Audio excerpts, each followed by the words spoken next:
Hello guys, welcome और welcome back to my channel twisted कहानियां। मेरा नाम है कनिका।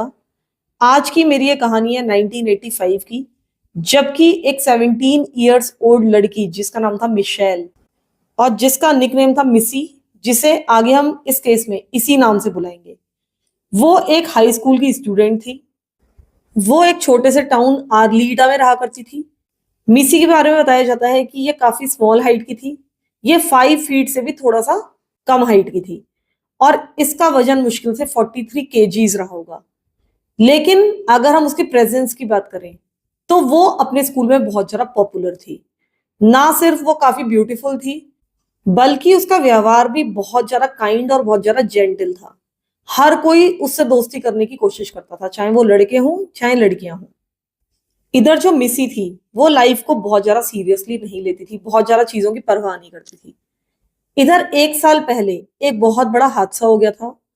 1 साल पहले इस हाई स्कूल में र्यूमर फैली थी कि जो मिसी है वो बहुत सारे लड़कों के साथ रिलेशनशिप में है, ऐसे लड़कों के साथ भी जिनकी ऑलरेडी एक बहुत सीरियस रिलेशनशिप चल रही है। अब जब उन लड़कों की गर्लफ्रेंड्स को ये सारी बातें पता चली तो उनको ऑब्वियसली बहुत ज्यादा गुस्सा आया। एक दिन जब मिसी स्कूल से अपने घर वापस जा रही थी, तब लड़कियों के एक पूरे के पूरे ग्रुप ने गैंग बनाकर मिसी को स्कूल के बाहर रोक लिया था और उसको बहुत ही बुरी तरीके से पीटा था। इन लड़कियों ने मिसी को इतनी बुरी तरीके से पीट दिया था कि जब ये अपने घर पहुंची, इसकी फैमिली ने इसको देखा, उनको बहुत ज्यादा चिंता हुई। ये इसको लेकर तुरंत ही पुलिस स्टेशन पर पहुंचे। इन्होंने इन लड़कियों के खिलाफ चार्जेस लगाए, यानी कि रिपोर्ट की। और तब पता चला कि ये जो लड़कियों का गैंग था, इसको सोनिया बॉन नाम की एक लड़की लीड कर रही थी। अब इसकी फैमिली यानी कि मिसी की फैमिली ने काफी सारे चार्जेस, बहुत अच्छा खासा बड़ा केस इन लड़कियों के खिलाफ कर दिया था, स्पेशली सोनिया बॉन के खिलाफ। लेकिन ये जो केस था ये कई महीनों तक ड्रैग होता रहा। फाइनली 1 अक्टूबर 1985 में अब मिसी को कोर्ट जाना था, स्टैंड पर खड़े होकर अपनी टेस्टिमनी देनी थी और टेस्टिफाई करना था सोनिया के खिलाफ और बाकी लड़कियों के खिलाफ। अब जो मिसी थी वो बहुत ज्यादा नर्वस थी कोर्ट में जाने के लिए, वहां पर खड़े होकर टेस्टिफाई करने के लिए, लेकिन उसको पता था कि वो बिल्कुल सही काम कर रही है। अभी इसकी कोर्ट हियरिंग में 1 हफ्ता बाकी था, यानी कि 1 अक्टूबर आने में अभी 1 वीक बाकी था।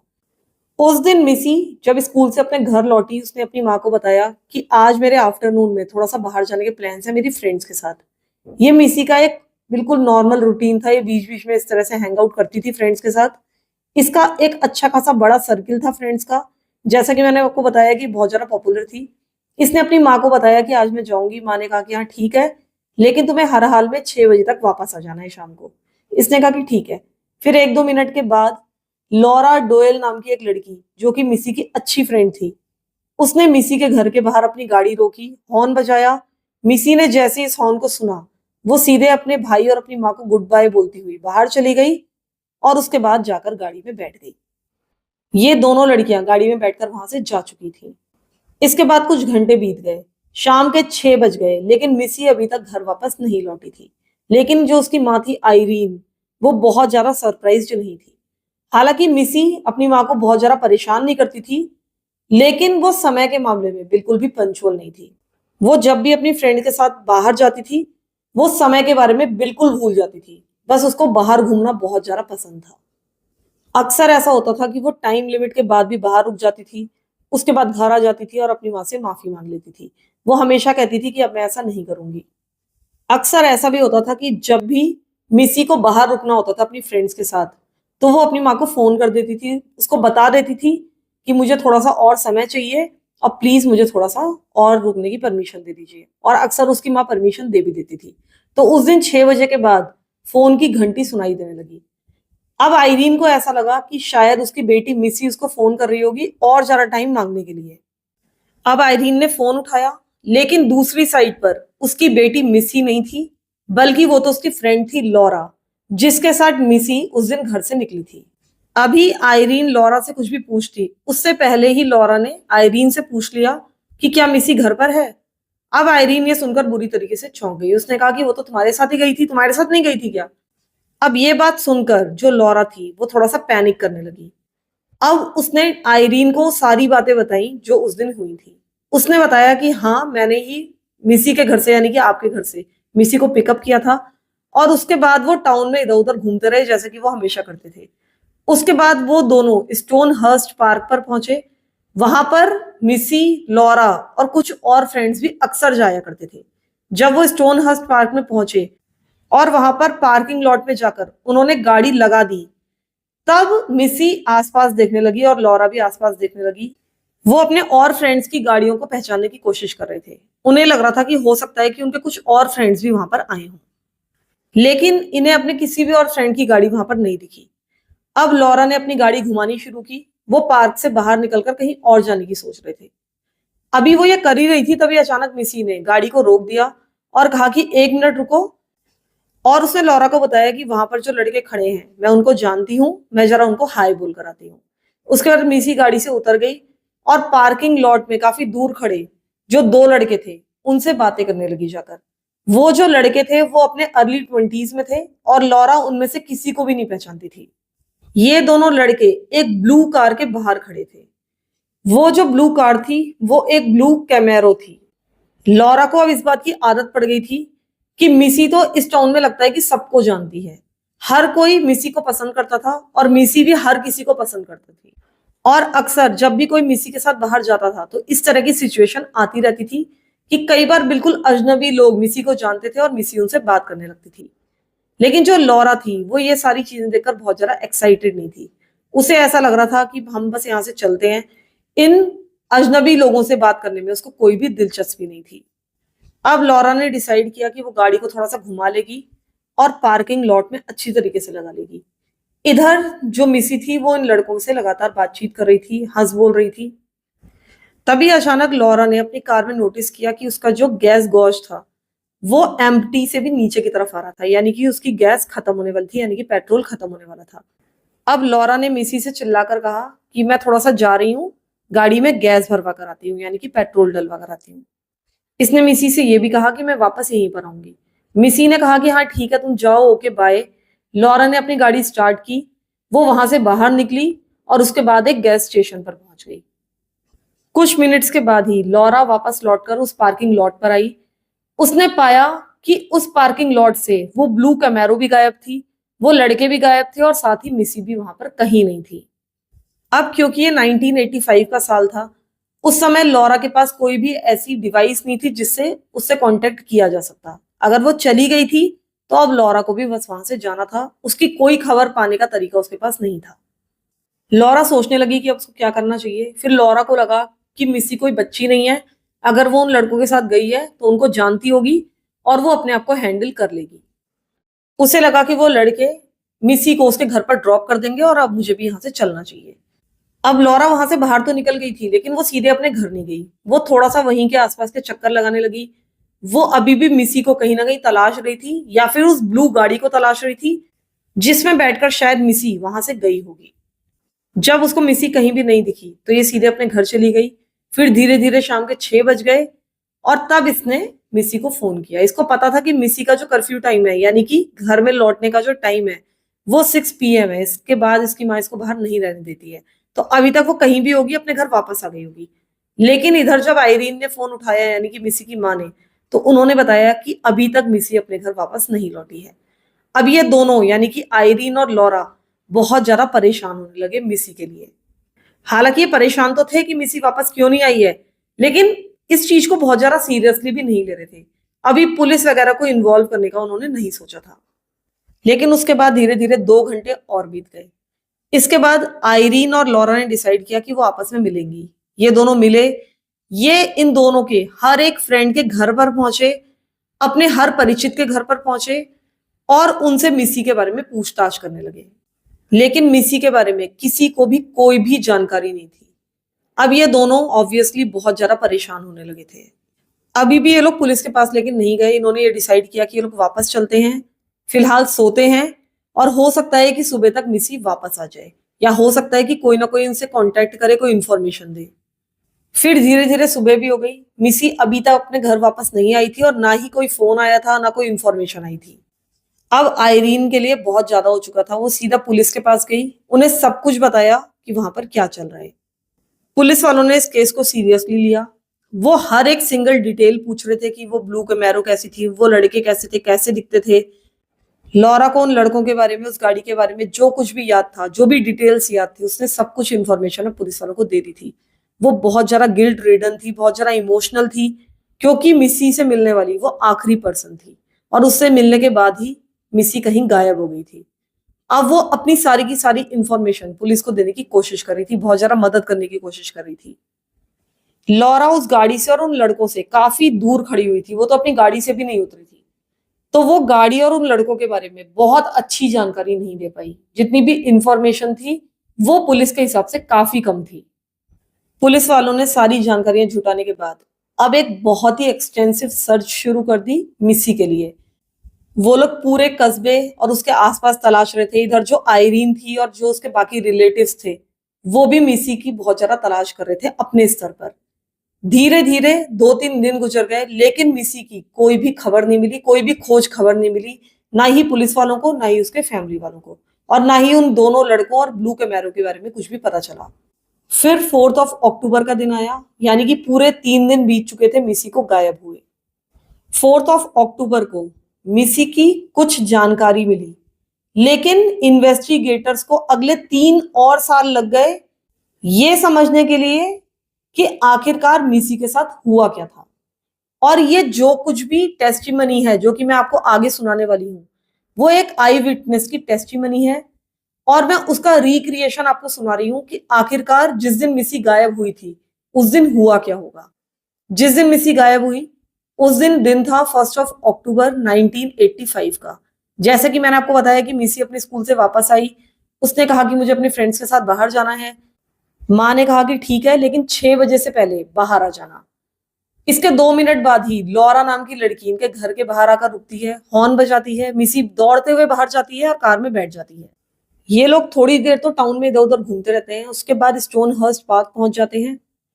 लेकिन वहां पर आखिरकार हुआ क्या, वो समझने से पहले मैं आपको कुछ और बातें बताना चाहूंगी कि मेसी की 2 बेस्ट फ्रेंड्स थी। एक तो थी 17 ईयर्स ओल्ड लॉरा डोयल, जिसकी गाड़ी में बैठकर वो यहां से गई थी। एक दूसरी लड़की थी 17 ईयर्स ओल्ड कैरन सीवर्सन। ये तीनों लड़कियां काफी अच्छी, हम कह सकते हैं कि बेस्ट फ्रेंड्स थी, और तीनों एक ही स्ट्रीट पर रहती थी। ये लोग कई सालों से दोस्त थी, और हम कह सकते हैं कि करीब करीब अपने पूरे दिन का ज्यादातर समय ये एक साथ बिताती थी।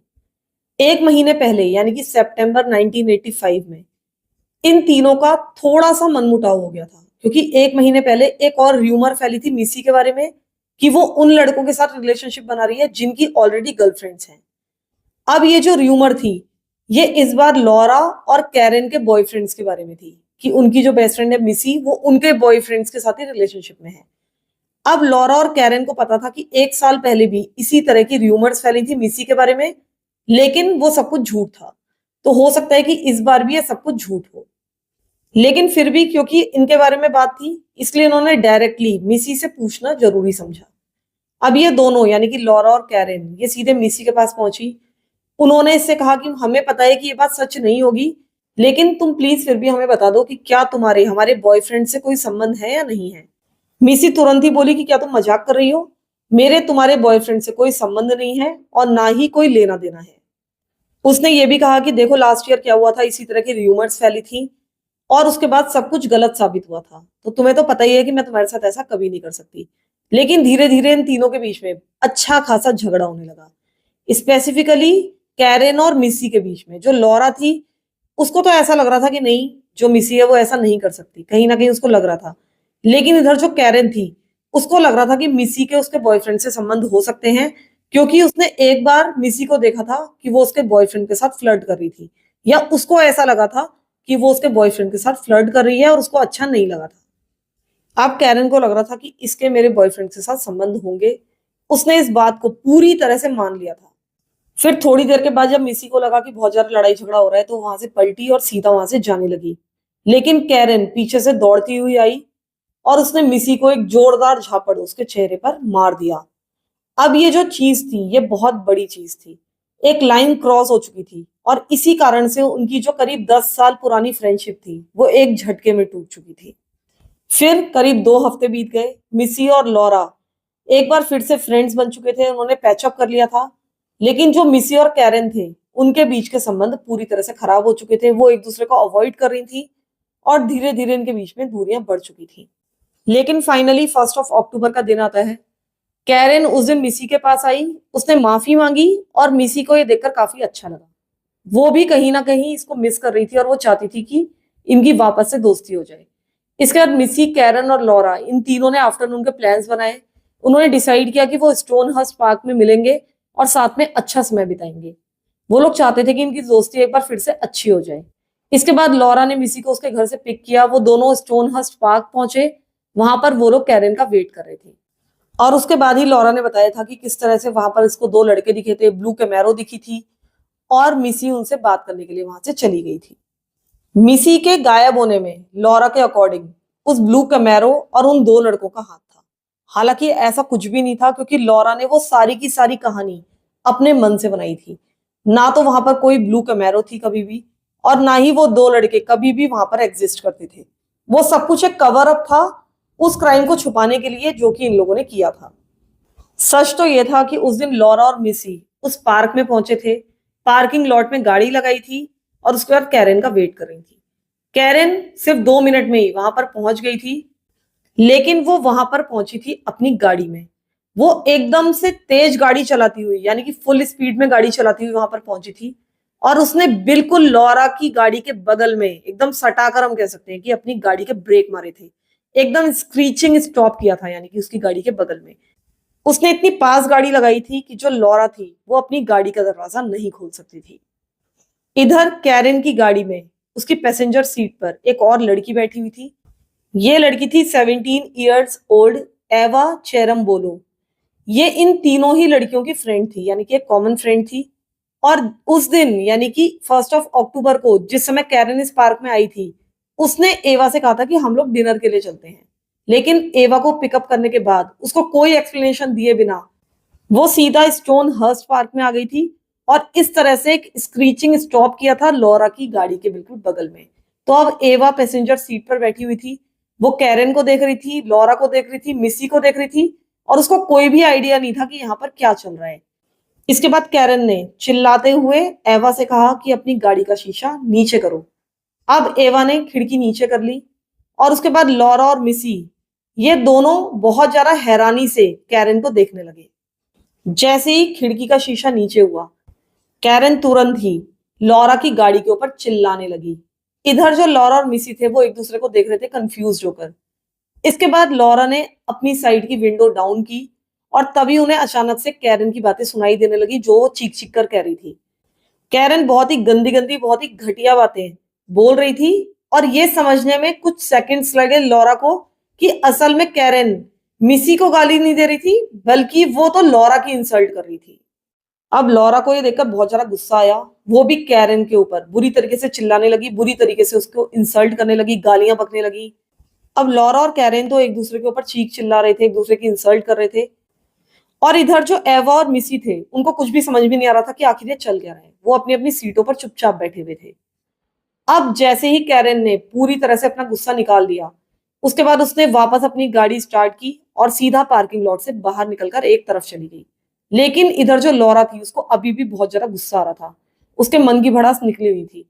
उसने अभी अपनी गाड़ी स्टार्ट की और वो सीधा कैरन की गाड़ी के पीछे चलने लगी। फिर अगले 45 मिनट्स तक लगातार कैरन की गाड़ी के पीछे लॉरा की गाड़ी भागती रही। ये लोग बिल्कुल पागलों की तरह गाड़ी चला रहे थे। इनकी गाड़ी बहुत ज्यादा स्पीड में थी। उसके बाद वो शहर के बाहर की जो सुनसान सड़कें थी वहां पर गाड़ी चलाने लगे। जो कैरन थी वो अपनी गाड़ी बार बार दाएं बाएं कर रही थी। इधर जो लॉरा थी ऐसा लग रहा था कि वो बम्पर पर हिट करने की कोशिश कर रही है कैरन की गाड़ी पे। यानी कि वहां पर फुल रोड रेज का सीन चल रहा था, जैसे कि वो कितने एक्सपीरियंस्ड ड्राइवर्स हो। इधर जो एवा और मिसी थे वो कैरन और लॉरा दोनों को शांत करने की कोशिश कर रहे थे अपनी अपनी गाड़ियों में। वो कह रहे थे कि इसका कोई फायदा नहीं है, इस तरह से लड़के, इस तरह से तुम किसी की गाड़ी पर टक्कर नहीं मार सकते हो, तुम गाड़ी को रोक दो। लेकिन इसका कोई भी फायदा नहीं हो रहा था। इधर जो इनकी गाड़ियां थी अब वो पहाड़ी रास्तों पर चलने लगी थी। अगर ये कोई भी एक दूसरे को टक्कर मारते तो सीधे गाड़ियां क्रैश हो जाती, नीचे गिर जाती। दोनों ही ड्राइवर्स गाड़ी रोकने के लिए तैयार नहीं थे, कुछ भी सुनने के लिए तैयार नहीं थे। धीरे धीरे जो माउंटेन रोड्स थी वो एक तरह से एक अंत पर आ गई। ये दोनों ही गाड़ियां पहुंच गई माउंटेन के ऊपर मौजूद एक पार्किंग लॉट में। ये जो पार्किंग लॉट था एकदम उजाड़ था, सुनसान था और पूरी तरह से धूल मिट्टी से भरा हुआ था, क्योंकि वहां पर जनरली कोई भी नहीं आता था। इस बार लॉरा ने अपनी गाड़ी कैरन की गाड़ी के बिल्कुल बगल में आकर रुकी, लेकिन उसकी गाड़ी को ठोका नहीं। अब ये दोनों ही अपनी अपनी साइड से बाहर निकली, एक दूसरे के सामने जाकर खड़ी हो गई और बुरी तरीके से एक दूसरे के ऊपर चीखने चिल्लाने लगी। जो बाकी दोनों लड़कियां थी, यानी कि मिसी और एवा, वो गाड़ी के अंदर ही पैसेंजर सीट्स पर बैठी हुई थी। वो कुछ भी नहीं कर रही थी। उन्हें लग रहा था कि इनकी लड़ाई कभी ना कभी तो खत्म होगी और उसके बाद ये लोग वहां से निकल जाएंगी, लेकिन इनकी लड़ाई खत्म होने का नाम ही नहीं ले रही थी। फिर मिसी ने डिसाइड किया कि उसकी ये जो दोनों बेस्ट फ्रेंड्स हैं, यानी कि कैरन और लॉरा, जो कि ऐसा लग रहा है कि एक दूसरे को आज मार ही डालेंगी, उनको रोकना बहुत ज्यादा जरूरी है। मैं उतरती हूँ और इन दोनों को सेपरेट करती हूँ। अब मिसी ने अपनी गाड़ी का दरवाजा खोला, वो बाहर निकलने की सोच ही रही थी, तभी अचानक जो लॉरा और कैरन थे, जो कि इस गाड़ी से करीब 6-7 फीट दूर खड़े होकर बुरी तरीके से आपस में लड़ रहे थे, उन दोनों ने लड़ना बंद कर दिया और दोनों ही सीधा मिसी की ओर देखने लगे। अब मिसी ये देखकर काफी हैरान रह गई। ऐसा लग रहा था कि कोई स्विच था जो कि अचानक से ऑफ हो गया था। इसके बाद इनमें से कैरन अचानक से दौड़ती हुई आई और सीधा मिसी के खुले हुए कार के दरवाजे के बाहर आकर खड़ी हो गई, ताकि जो मिसी है वो गाड़ी से बाहर ना निकल पाए। इधर लॉरा भी गाड़ी के बाहर आकर खड़ी हो गई थी और एक तरह से मिसी गाड़ी में पूरी तरह से ट्रैप हो गई थी। इसके बाद कैरन मिसी की तरफ झुकी। उसने एक बहुत ही जहरीली आवाज में कहा कि ये जो सारी चीजें हैं, ये सब कुछ एक नाटक है। हम दोनों आपस में लड़ नहीं रहे थे, ना ही हम एक दूसरे से नाराज हैं। हम तो किसी और से ही नाराज हैं और वो तुम हो जिससे हम बहुत बुरी तरीके से नाराज हैं। इसके बाद इन दोनों ने मिसी को खींचकर गाड़ी से बाहर निकाला, उसको गाड़ी से लगाकर बाहर खड़ा कर दिया और इसके बाद दोनों ही उसको बुरी तरीके से पुश करने लगे और चिल्लाने लगे कि तुम हमारे बॉयफ्रेंड्स के साथ सोई हो, उनके साथ रिलेशनशिप बनाई है। इधर जो मिसी थी वो लगातार सफाई देने की कोशिश कर रही थी कि ऐसा कुछ नहीं है, मैंने ऐसा कुछ नहीं किया है, ये सब कुछ झूठ है।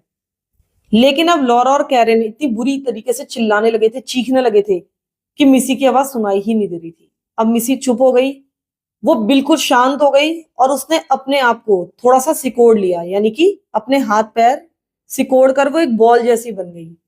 जब लॉरा और कैरन ने ऐसा देखा तो उनको और ज्यादा गुस्सा आया। उन्होंने मिसी को पकड़ा और कार के पास से घसीटते हुए उसे जंगली रास्ते पर ले जाने लगे, यानी कि एक ट्रेल पर ले जाने लगे। और ये जो ट्रेल थी ये सीधा फॉरेस्ट के अंदर जाती थी। जैसे कि मैंने आपको बताया कि जो मिसी थी वो केवल 4 फीट 10 इंचेस टॉल थी और उसका वजन करीब 40 to 43 kg ही था, यानी कि हम कह सकते हैं कि वो बहुत ही टाइनी थी। इधर जो कैरन थी वो 5 फुट 2 इंचेस की थी और उसका वजन करीब 70-75 kg था। इधर जो लॉरा थी वो 5 फुट 6 इंचेस थी और उसका वजन भी करीब 50-55 kg था, यानी कि मिसी ही इन सब में सबसे ज्यादा कमजोर थी और मिसी को पता था कि वो इन दोनों से किसी भी हालत में लड़ नहीं सकती। वो भी एकदम चुपचाप इन दोनों के साथ चलती रही। उसे पता था कि इनसे मैं लड़ नहीं सकती और इनका गुस्सा बढ़ाना नहीं है। ये एक तरह से धक्का देते हुए इसको इस ट्रेल पर आगे ले जा रहे थे। इधर जो एवा थी, जो कि अभी तक गाड़ी में बैठी हुई थी, फाइनली वो भी गाड़ी से बाहर उतरी। वो सीधा इस ग्रुप के पीछे जाने लगी, लेकिन उसने इनके किसी भी काम में पार्टिसिपेट नहीं किया, बस ये इनके पीछे पीछे चल रही थी। ये दोनों उस जंगली रास्ते में आगे बढ़ते जा रहे थे। आगे आगे लॉरा थी, फिर मिसी थी, उसके पीछे कैरन थी और इनसे कई कदम पीछे एवा चल रही थी। बीच बीच में ये लोग मिसी को धक्का भी दे रहे थे। ये लोग आपस में कोई भी बातचीत नहीं कर रहे थे। इसके बाद वो उस रास्ते में काफी अंदर आ गए। अब इनको पार्किंग लॉट वहां से दिखाई नहीं दे रहा था। इधर जो मिसी थी वो बहुत ज्यादा रोने लगी थी। उसको ऐसा लग रहा था कि शायद उसके जो कैप्टर्स हैं अब उसको जाने देंगे, लेकिन ऐसा कुछ भी शायद होने वाला नहीं था। एक जगह पर आकर ये लोग रुक गए। ये लोग मिसी की तरफ घूमे और बुरी तरीके से इन्होंने मिसी को पीटना शुरू कर दिया। इन्होंने उसके चेहरे पर पंचेस मारे। उसके बाद वो जमीन पर गिर गई तो उसको बुरी तरीके से किक कर रहे थे, पंच कर रहे थे। हम कह सकते हैं कि बहुत बुरी तरीके से पीट रहे थे। इधर जो एवा थी बस वो दूर खड़ी थी और इन दोनों को ऐसा करते हुए देख रही थी। जब इन्होंने मिसी को बुरी तरीके से पीट लिया, कुछ समय के बाद लॉरा ने एक बड़ा सा नाइफ निकाला। वो नीचे झुकी, उसने मिसी के बाल पकड़े, यानी कि उसको बालों से पकड़ा और उसके बाद उसने मिसी के बालों को उस चाकू से काटना शुरू कर दिया। उसे पता था कि मिसी को अपने बालों से बहुत ज्यादा प्यार है। वो अपने बालों को एक बहुत ही ज्यादा प्राइज्ड पोजेशन मानती थी और इस बात को लॉरा और कैरन ऑब्वियसली बहुत अच्छी तरीके से जानते थे। इसी कारण से उन्होंने उसके बाल पूरी तरह से काट दिए। अब कैरन के पास तो चाकू नहीं था, लेकिन वो भी पार्टिसिपेट करना चाहती थी। तो उसने भी अब मिसी के बालों को पकड़ा और अपने हाथों से ही उनको जड़ों से उखाड़ने लगी। ऐसा करने के बाद, यानी कि उसके बाल वगैरह मन भरकर काटने और उखाड़ने के बाद, अब लॉरा और कैरन रुक गए। वो खड़े होकर अब वहां पर जमीन पर पड़ी हुई मिसी को देख रहे थे। मिसी इस समय एक फीटल पोजीशन में आ गई थी। वो अपने आप को बचाने की कोशिश कर रही थी, बहुत ज्यादा रो रही थी, लेकिन लॉरा और कैरन इसको अभी भी छोड़ने के मूड में नहीं थे। ये लोग अपने साथ रस्सियां लेकर आए थे। इन्होंने मिसी के हाथ उसकी पीठ के पीछे बांध दिए, उसका मुंह भी अच्छी तरीके से कपड़ा ठूस कर बंद कर दिया। इधर जो एवा थी वो कुछ भी नहीं कर रही थी, शायद कुछ कर नहीं पा रही थी। इधर मिसी को बुरी तरीके से बांधने के बाद अब इन्होंने मिसी को जमीन से उठाया और पास में एक पानी की स्ट्रीम थी उसकी तरफ बढ़ने लगे। ये स्ट्रीम इनसे करीब 10 फीट की दूरी पर थी। अब ये लोग 10 फीट दूरी रुक गए। लॉरा नीचे उतरी, स्ट्रीम की तरफ गई और स्ट्रीम में उतर गई। जब वाटर उसके पैरों पर करीब 8 इंचेस तक आ चुका था, तब ये वापस मुड़ी। इसने मिसी से कहा कि तुम भी पानी में क्यों नहीं आ जाती, आ जाओ तुम भी पानी में मेरे साथ आ जाओ। अब मिसी कुछ भी करने की हालत में नहीं थी, ना वो जवाब दे सकती थी ना कुछ कह सकती थी, लेकिन उसने चलने की भी कोशिश नहीं की। अब कैरन, जो कि अभी मिसी के बगल में खड़ी हुई थी, उसने मिसी को पकड़ा और उसको सीधा पहाड़ी से नीचे की तरफ, स्ट्रीम की तरफ धक्का दे दिया। अब मिसी इस धक्के को बिल्कुल भी रोक नहीं सकती थी, क्योंकि उसके हाथ पीछे बंधे हुए थे। वो सीधा अपने चेहरे के बल नीचे जाकर गिरी। वो स्ट्रीम के बगल में जाकर गिर गई थी। अब वहां पर कैरन और लॉरा पहुंच गए। उन्होंने इसको, यानी कि मिसी को कंधों से पकड़ा और कंधों से पकड़कर घसीटते हुए इसको पानी के अंदर ले जाने लगे। अब एवा ये देखकर बहुत ज्यादा घबरा चुकी थी। उसे पता था कि शायद इनको रोकने के लिए वो कुछ भी नहीं कर सकती। वो पीछे मुड़ी, सीधा उस ट्रेल पर वापस अपनी गाड़ियों की तरफ भागने लगी। जब वो गाड़ियों के पास पहुंची तो उसने पाया कि दोनों की दोनों गाड़ियां लॉक्ड थी और वहां पर चाबियां भी नहीं थी। अब इसको पता था कि वो वापस नहीं जा सकती, क्योंकि इसको काफी दूर जंगली रास्ते पर चलकर वापस जाना पड़ेगा। आपको पता ही है कि वो माउंटेन्स के ऊपर आ गए थे, पूरा शहर क्रॉस कर चुके थे और यहाँ से वो अकेले घर नहीं जा सकती थी। उसने डिसाइड किया कि वो वापस उसी ट्रेल पर जाएगी जहां पर उसके बाकी फ्रेंड्स मौजूद थे। वो वापस वहां चली गई उसी डायरेक्शन पर और फाइनली उसी स्ट्रीम के पास पहुंच गई। उसको अभी तक वो स्ट्रीम तो नजर नहीं आ रही थी, लेकिन एक दिल दहला देने वाली चीख उसने सुनी। ये जो चीख थी ये उसी स्ट्रीम के पास से आ रही थी। अब एवा और ज्यादा घबरा गई। वो वहीं पर रुक गई। वो वापस एक बार फिर से मुड़ी और वापस कार्स की तरफ भागी। अब कार्स के पास आकर वो वहीं पर जमीन पर बैठ गई। उन दोनों गाड़ियों के बीच में आकर वो बैठ चुकी थी। अब वो गाड़ियों के बीच में बैठी हुई थी, अपने आप को आगे पीछे रॉक कर रही थी। वो बहुत ज्यादा घबराई हुई थी और ऐसा करते हुए करीब 1 घंटा बीत गया। तभी अचानक कैरन और लॉरा वापस लौट कर आए। उसी ट्रेल से वो लोग वापस अपनी गाड़ियों की तरफ आ रहे थे। वो लोग बुरी तरीके से भीगे हुए थे और बहुत ज्यादा हंस रहे थे और इस समय मिसी उनके साथ नहीं थी। जब एवा वहां से भाग गई थी, पहली बार कार्स के पास आ गई थी, उस दौरान आपको पता ही है कि लॉरा और कैरन मिसी को कंधों से पकड़कर पानी में घसीट रहे थे। ऐसा उन्होंने किया भी, वो इसको पानी के बीच में लेकर गए जहां पर पानी 8 इंचेस गहरा था। इधर इन्होंने जो मिसी का फेस था वो पानी के अंदर कर दिया था। मिसी बहुत ज्यादा ट्राई कर रही थी अपना सिर पानी से बाहर रखने के लिए, क्योंकि उसके हाथ तो बंधे हुए थे, वो ज्यादा विरोध नहीं कर सकती थी। इधर ये जो दोनों लड़कियां थी, उनमें से एक ने इसके पैर पकड़ लिए थे और दूसरी लड़की लगातार इसके चेहरे को पानी के अंदर रखने की कोशिश कर रही थी। लेकिन जो मिसी थी वो भी अपनी जिंदगी के लिए बुरी तरीके से लड़ रही थी। किसी तरीके से उसने अपना सर पानी के अंदर से निकाल लिया था, एक गहरी सांस ली और उसके बाद बहुत जोर से चीखी थी। वही चीख जो कि एवा ने सुनी थी, और वो वापस उसी ट्रेल से होती हुई गाड़ियों के पास भाग गई थी, जिससे वो बहुत ज्यादा घबरा गई थी। जब मिसी बुरी तरीके से चीखी, तब एक बार फिर से कैरन ने उसको बुरी तरीके से पकड़ा, उसके बालों से पकड़ा और उसके सर को एक बार फिर से पानी के अंदर डाला। मिसी बहुत ज्यादा संघर्ष करने की कोशिश कर रही थी। वो बार बार अपना सर पानी से बाहर निकालने की कोशिश कर रही थी, कम से कम थोड़ी सी सांस लेने की कोशिश कर रही थी, लेकिन ऐसा करना उसके लिए पॉसिबल नहीं था, क्योंकि ये दोनों बहुत जोर लगाकर उसको पानी के अंदर ही रख रहे थे। धीरे धीरे अब मिसी की शक्ति खत्म होती जा रही थी। वो बहुत ज्यादा वीक पड़ती जा रही थी और जल्दी ही वो डूबकर मारी जाने वाली थी। लेकिन कैरन और लॉरा ये समझ गए थे कि मिसी अब शायद मरने वाली है। इसके बाद इन्होंने मिसी को छोड़ दिया, सिर्फ इतनी देर के लिए, जब तक कि वो स्ट्रीम के किनारे जाकर एक बहुत बड़े लकड़ी को लॉग को लेकर आती। ये जो लॉग था लकड़ी का, ये 100 पाउंड से भी ज्यादा भारी था। वो लोग इस भारी भरकम लकड़ी के लट्ठे को वापस लेकर आए।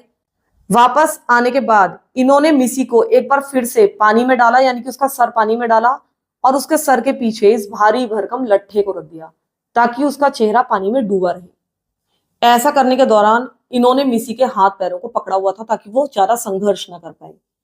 अब मिसी को परमानेंटली उस लट्ठे के नीचे डुबाने के बाद ये लोग आराम से चलते हुए इस ट्रेल से होते हुए वापस अपनी कार्स पर आ चुके थे।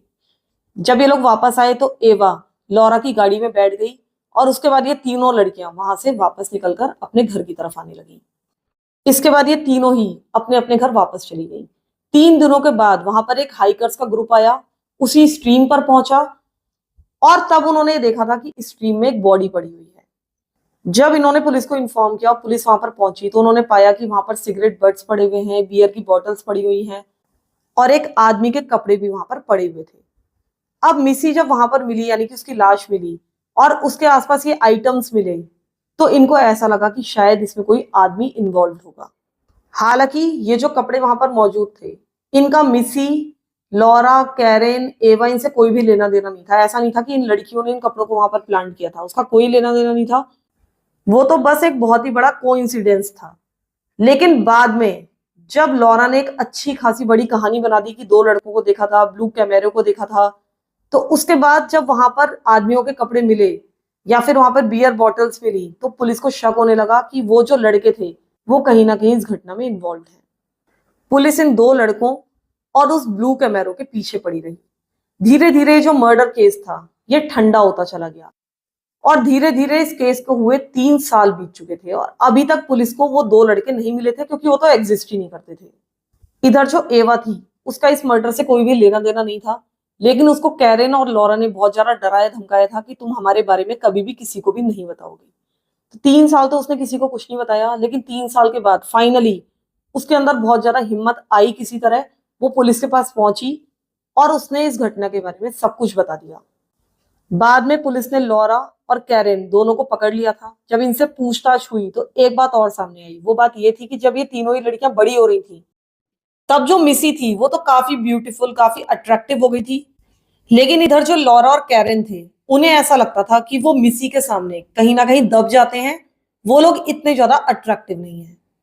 उन्हें यह भी लगता था कि मिसी को बहुत ज्यादा टेंशन मिलती है, उनको नहीं मिलती है, और इस कारण से वो मिसी से बहुत ज्यादा जेलस होने लगे थे, उससे नाराज रहने लगे थे और ये जो नाराजगी थी वो धीरे धीरे नफरत में बदलने लगी थी। और इसी कारण से 1984 में ये कैरेन और लॉरा ही थे जिन्होंने ये र्यूमर स्टार्ट की थी कि जो मिसी है वो बहुत सारी लड़कियों के बॉयफ्रेंड्स के साथ रिलेशनशिप में है, और इसी कारण से मिसी के ऊपर अटैक हुआ था और उसको बुरी तरीके से एक लड़कियों के गैंग ने पीटा था। लेकिन ऐसा होने के बावजूद कैरेन और लॉरा को अभी भी शांति नहीं पड़ी थी। उन्हें ऐसा लगता था कि मिसी के साथ और भी बुरा होना चाहिए, और इसी कारण से सितंबर 1985 में लॉरा और कैरेन ने फाइनली ये डिसाइड किया था कि वो मिसी का मर्डर कर देंगी। इसी कारण से उन्होंने प्लानिंग की थी कि वो एक दूसरी र्यूमर उड़ाएंगी मिसी के बारे में, और इस बार जिन लड़कों के साथ वो कहेंगी कि ये रिलेशनशिप में है वो लॉरा और कैरेन के बॉयफ्रेंड्स ही होंगे। अब इन लोगों को पता था कि जब ये लोग आपस में लड़ाई करेंगी, यानी कि ये तीनों सहेलियां, तो मिसी को बिल्कुल भी अच्छा नहीं लगेगा कि अपनी फ्रेंड्स के साथ वो लड़ाई करे और बहुत दिनों तक उनसे नाराज भी नहीं रह पाएगी। वो इनसे कहीं ना कहीं पैचअप करने की कोशिश करेगी। इसी प्लान के तहत लॉरा और कैरेन ने जबरदस्ती मिसी से लड़ाई की थी और बाद में लॉरा ने जाकर मिसी से वापस दोस्ती कर ली थी ताकि इस चीज का बाद में फायदा उठा सके। और बाद की कहानी आपको पता ही है कि किस तरह से उस दिन लॉरा मिसी को लेकर उस पार्किंग लॉट में पहुंची थी, उस जंगल में पहुंची थी, और किस तरह से फाइनली इन लोगों ने मिलकर मिसी की हत्या कर दी थी। अब ये दोनों वहां पर एवा को लेकर क्यों पहुंचे थे इसकी कोई भी जानकारी नहीं है, ये बिल्कुल अनक्लियर है। उन्हें शायद ऐसा लग रहा होगा कि एवा इसके बारे में किसी को भी नहीं बताएगी क्योंकि वो उनकी अच्छी फ्रेंड थी। इन दोनों ने पुलिस को उन दोनों लड़कों के बारे में झूठी इंफॉर्मेशन देकर और ब्लू कैमेरो के बारे में झूठी इंफॉर्मेशन देकर पुलिस को गुमराह कर दिया था। और इधर जो कैरेन थी वो मिसी के घर में ही शिफ्ट हो चुकी थी कुछ समय के लिए, यानी कि टेम्परेरीली शिफ्ट हो चुकी थी। उसने उसकी फैमिली को बताया था कि मुझे आप लोगों को सपोर्ट करना है क्योंकि ये आपके लिए बहुत ज्यादा डिफिकल्ट समय है। लेकिन असल में जो उसका मोटिव था वो ये था कि जो भी इन्वेस्टिगेशन चलेगी उस पर वो नजर रख पाए, कहीं ना कहीं उसके मन में डर तो था ही कि पुलिस की शक की सुई कहीं इनकी तरफ न घूम जाए, और इसी कारण से वो कई महीनों तक मिसी के घर में ही रही और मिसी के बेड पर ही सोती रही। वो उन्हीं की डिनर टेबल पर बैठकर इनके साथ डिनर करती थी, और फैमिली को पता भी नहीं था कि वो मिसी की कातिल के साथ बैठकर वहां पर डिनर कर रहे हैं। फिर आखिरकार मिसी की फैमिली को 3 सालों के बाद पता चला कि असल में उनकी बेटी को किसने मारा था, और ये जानकर उनको बहुत ज्यादा धक्का लगा कि लॉरा और कैरेन थे इसके पीछे। बाद में इन दोनों का ट्रायल चला, दोनों को ही हत्या का दोषी पाया गया, और इन दोनों को 15 ईयर्स से लेकर लाइफ इन प्रिजन की सजा मिली। यानी कि इनकी सजा निश्चित नहीं थी, लेकिन कम से कम 15 साल तो इन्हें जेल में रहना ही था। बाद में कैरेन की दिसंबर ऑफ 2011 में परोल हो गई थी, और लॉरा की परोल हुई थी 1 साल बाद दिसंबर ऑफ 2012 में। यानी कि कम से कम ये लोग 25 ईयर्स प्रिजन में ही रहे थे। अब फिलहाल ये लोग बाहर आकर क्या कर रहे हैं इसकी कोई जानकारी नहीं है, लेकिन ये केस अपने आप में एक बहुत ही अजीब सा, एक बहुत ही वियर्ड सा केस है।